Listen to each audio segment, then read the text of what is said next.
Bueno, señores, estamos de vuelta y ustedes recuerdan que ayer tuvimos dos invitadas, representantes de organizaciones o de instituciones que aglutinan a pacientes que necesitan medicamentos de alto costo.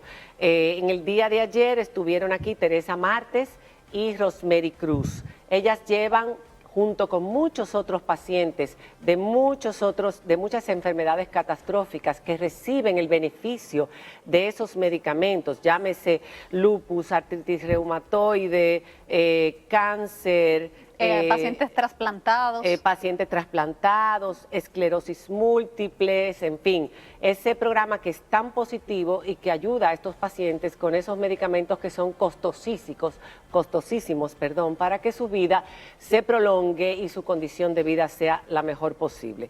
Ellos se están quejando desde hace un tiempo, ya lo dijimos, así que hoy tenemos con nosotros a Sergio de Jesús Díaz Silverio, quien es médico internista, ha sido profesor de Ciencias Básicas y de Investigación en la Pucamaima y exdirector del Centro de Atención Primaria Juan 23 y actualmente dirige el Departamento de Medicamentos de Alto Costo de Salud Pública.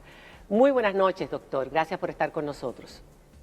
Buenas noches a ustedes. Gracias a ustedes por permitirnos estar en este programa, de verdad con todo el valor que tiene este programa, para poder aclarar algunos puntitos y que la opinión pública también tenga lo que es la veracidad de lo que está pasando en el costo y de lo que pasa con los medicamentos. Doctor, justamente la denuncia que hacían ayer estas representantes de dos fundaciones, que no son las únicas, porque hay otras fundaciones también que también han hecho el mismo llamado, es que han tenido problemas para el abastecimiento de los medicamentos que son imprescindibles para ellos. ¿Qué es lo que está sucediendo, doctor? Ahí hay verdades a medias. Voy a tratar de ser lo más sintético posible por el tiempo en televisión, pero nosotros cuando entramos el 2 de septiembre, que entramos al programa de alto costo, a raíz del fallecimiento lamentable de la doctora Giselle Vázquez, encontramos una serie de situaciones que lamentablemente no fueron las mejores. Nos reunimos, de hecho, con las 22 asociaciones que estaban presentes en esa ocasión de distintos núcleos de pacientes y le explicamos lo que encontramos. Encontramos un sobrestock de más de 1.400 millones de pesos en medicamentos que no se estaban utilizando y que algunos ni siquiera todavía hoy tienen pacientes y costaron más de 100 millones de pesos. Y otros que estaban en uso, pero con una cantidad sobresaturada de que no se necesitaba tener tantos medicamentos. Sin embargo, ahí habían 32 moléculas en sobrestock. Sin embargo, habían 26 moléculas que o no había, como el caso de la inmunoglobulina, que no había, o casi no había, como es el caso de los medicamentos de los pacientes de esclerosis múltiple y de algunos trasplantados, algunos de los medicamentos de los trasplantados.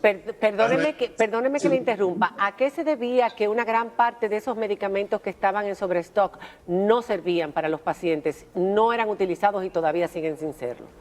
Bueno, esa es una buena pregunta que yo no se la sé responder, porque no entendimos de ninguna manera cómo compraron una cantidad de medicamentos que no eran para uso correspondiente y se le compraron a algunas casas específicas no sabemos las razones, pero sí sabemos que una de las casas distribuidoras, de las casas no distribuidoras sino fabricantes de productos, eso le costó la cancelación de las representantes centroamericanas de esa casa comercial. Y se había reunido con nosotros en octubre, porque nosotros nos reunimos, así como nos reunimos con las asociaciones de primera intención, nos reunimos también con los suplidores, con los proveedores, de manera individual con cada uno. Y nos reunimos siempre en equipo. Yo nunca me reúno solo con nadie en ninguna de las condiciones. En esa ocasión, con esa casa comercial, nos planteaba esa gerente que su puesto estaba en juego, eso fue 28 de octubre, su puesto estaba en juego por la casa matriz, debido a que no se entendía cómo República Dominicana, en medicamentos donde solamente tenía 8 pacientes, se compraron 249 millones de pesos, y de otros medicamentos que no tenían ni un paciente, se compraron más de 100 millones, también 102 millones de pesos.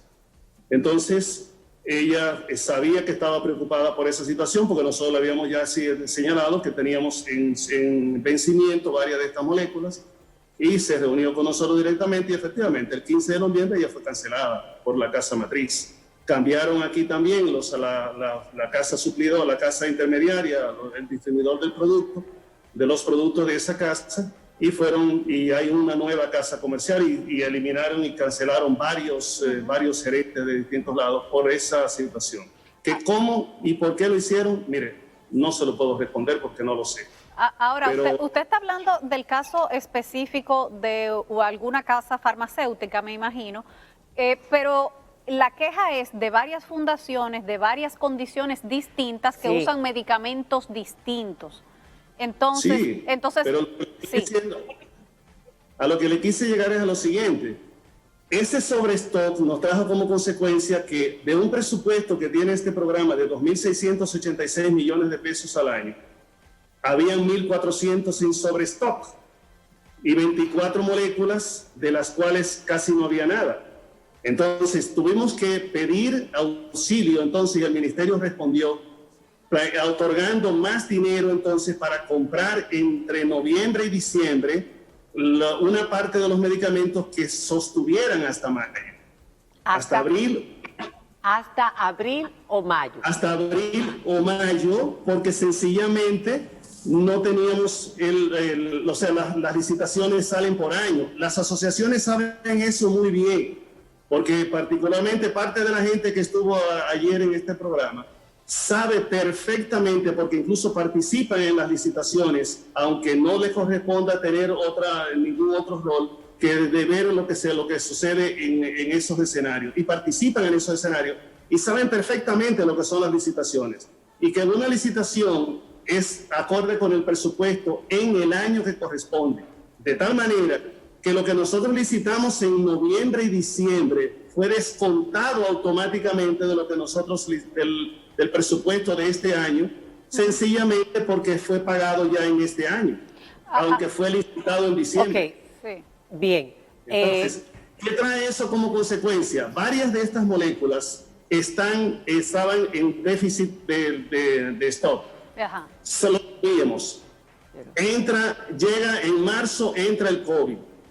Cuando entra el COVID, nosotros le señalamos, ya en abril, le señalamos al Departamento de Compras y Contrataciones que varias de estas moléculas para estos pacientes ya prácticamente no las había, solamente para 1 o 2 semanas. Que por favor que sacaran las licitaciones. Se nos respondió que todo estaba orientado para COVID y que no había opción para sacar otras licitaciones. Pero entonces, ¿y los pacientes, doctor? Eso tampoco se comprende, porque se supone... Eso tampoco se comprende. No, porque los pacientes necesitan sus medicamentos porque la tardanza hace que se agrave su condición. Eso hicimos, eso le señalamos como tal al Departamento de Compras y Contrataciones. El ministro en junio, entonces en mayo final me dirigí con él y le dije, óigame doctor, tenemos todo este problema. Él no sabía que esta disposición la habían sacado, dije, por esto yo no lo saqué. O sea, ¿de dónde sale que estos pacientes se pueden quedar desabastecidos porque haya COVID? Porque son contrataciones diferentes que hay que hacer. Sí, pero perdón doctor, también hay muchos medicamentos.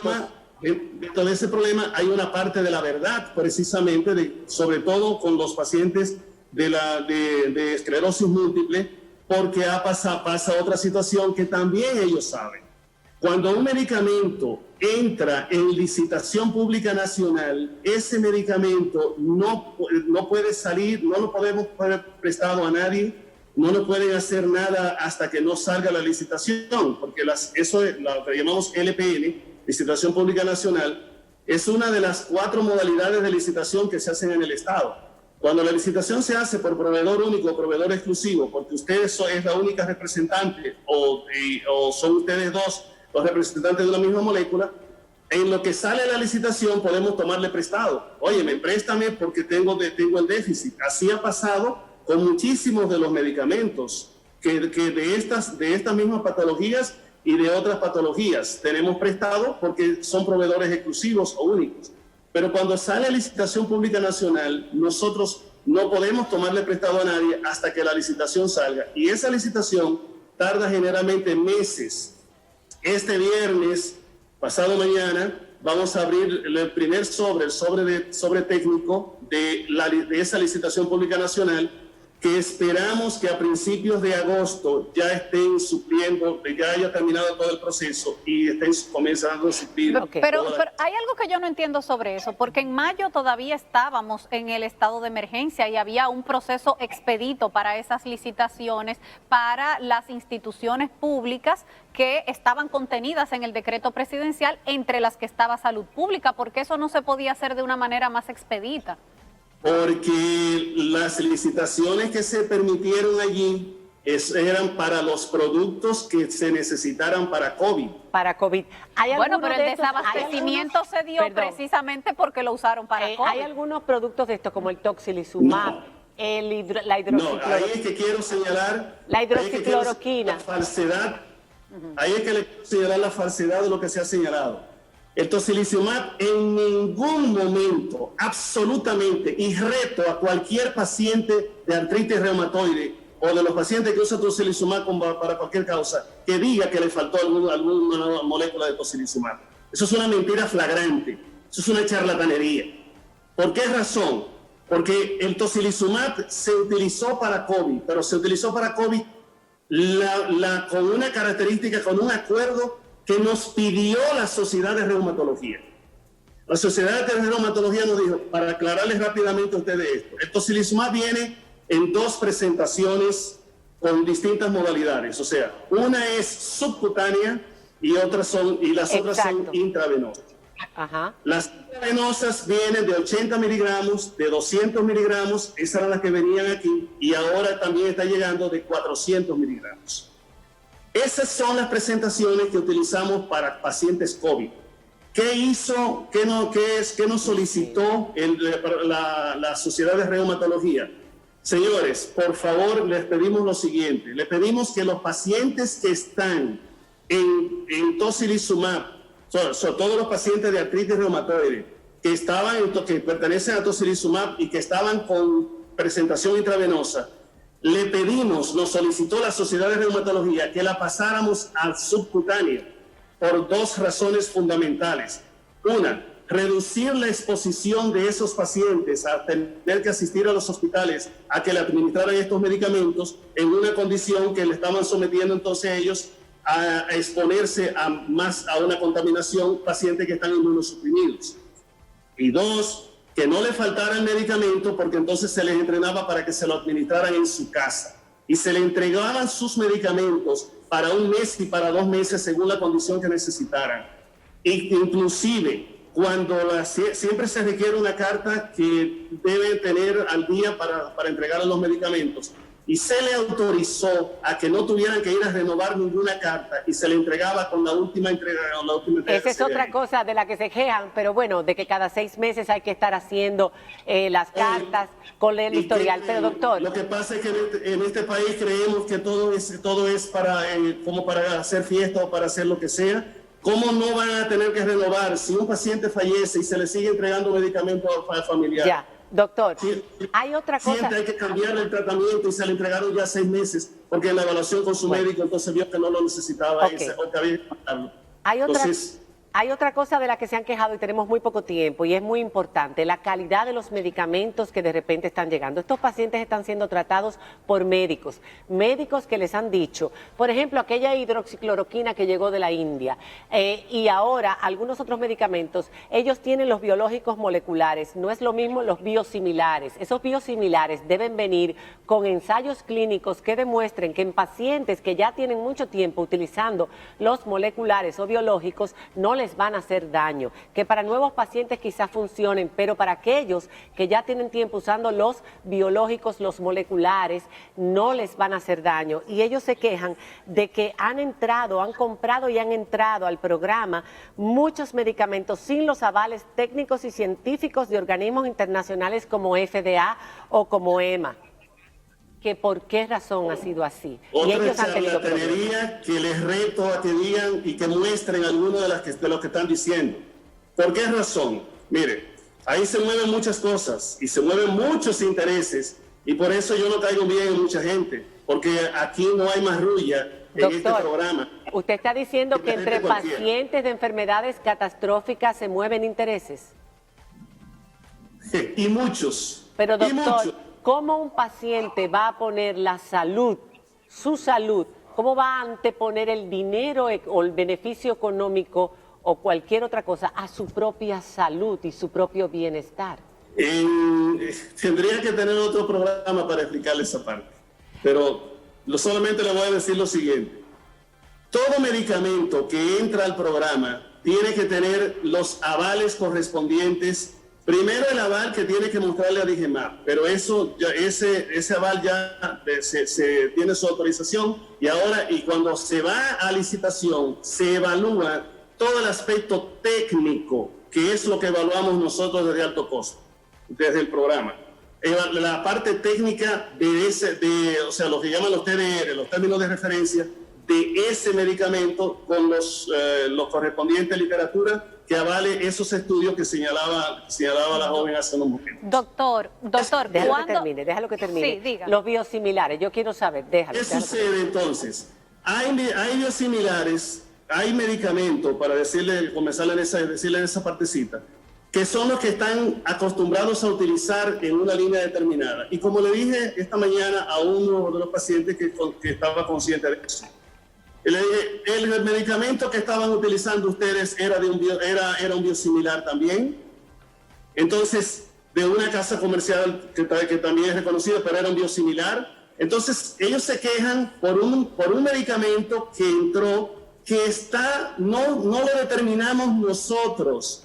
Existe, todas ellas conocen lo que se llama Comisca, que es una institución formada por el Consejo de Ministros de todo Centroamérica y el Caribe, que para fines de control y de abaratamiento de costo por compra de escala, determina y compra una serie de medicamentos que son filtrados con todos los controles de calidad del mundo, precisamente, porque es para todos los países del Caribe y Centroamérica. Ese medicamento que lo utilizan es el micofenolato de mofetilo, que lo utilizan entonces los trasplantados. Han hecho toda un alaraque y una revolución porque le han dicho que ellos dicen que ese medicamento no sirve sin haberlo utilizado. Los médicos. Porque no es de la casa, porque la casa que ellos usaban no ganó la licitación en Comisca. Doctor, ¿cuándo llegan los medicamentos de esa licitación que se hizo en junio? ¿Para cuándo se puede esperar que estén aquí? Principios de agosto. Principios de agosto. Este gobierno, y esa licitación, así está puesto en los TDR, que tienen que entregar de inmediato, se haga la adjudicación. ¿Cuántos son en total, para cerrar, cuántos son en total los pacientes, doctor, que reciben medicamentos de alto costo en el programa? Hay 21.000 y algo de dosificaciones que no son claras específicamente pacientes, porque hay pacientes que llevan 2 y 3 dosificaciones, pero el sistema los cuenta por el tipo de dosificación que lleva. Por ejemplo, cuando usted lleva 2 medicamentos, usted es como si usted fuera 2 pacientes. Ya entiendo. Porque los costos son menos. Lo importante en términos de número, deben ser como 15.000 o 16.000 pacientes. Lo importante aquí es que estos pacientes son muchos, doctor, y son muchos los que se están quejando y ellos quisieran poder conversar con usted, reunirse con usted. Yo creo, no me diga nada porque ya nos quedamos sin tiempo, yo creo que en este momento sería propicio que usted los convidara a una reunión y que pudieran aclarar las cosas, porque se han sentido menospreciados o despreciados. Son mujeres y hombres luchadores que tienen encima una condición con que luchar, que tienen que buscar esos medicamentos porque no se los pueden proveer y que ahora la pandemia los somete a mayor vulnerabilidad. Sería bueno que ustedes se unieran para resolver esta situación, porque el derecho de todo ciudadano es a la salud. Y usted, como responsable de ese departamento, que yo puedo entender todos sus argumentos, debe tratar de propiciar que todo corra ya a partir de ahora y que en el futuro ya esto sea una ley, que no dependa de quién o qué, o gobierno, o si está o no está, ya eso se verá, pero que ahora traten de llegar a un acuerdo entre todos. Yo le agradezco de verdad que haya venido en el día de hoy a respondernos a nosotras. Hemos pasado de tiempo 10 minutos, ya se nos quedan para los otros invitados, pero les doy las gracias. ¿Quería decir algo antes de despedir? Tres segundos. Oiga algo para finalizarle. No faltan más de 3 medicamentos. No faltan Pero más un medicamento, doctor, puede significar que un paciente pierda años de vida o calidad de vida en esos años. Usted lo sabe. Muchísimas gracias, doctor, por haber estado con nosotros. Hacemos una pausa y cuando regresemos hablamos del trabajo, de las personas que han perdido su trabajo, qué situación están enfrentando en este momento con nuevas suspensiones. Cuando regresemos con el director de trabajo del Ministerio de Trabajo. Ya volvemos.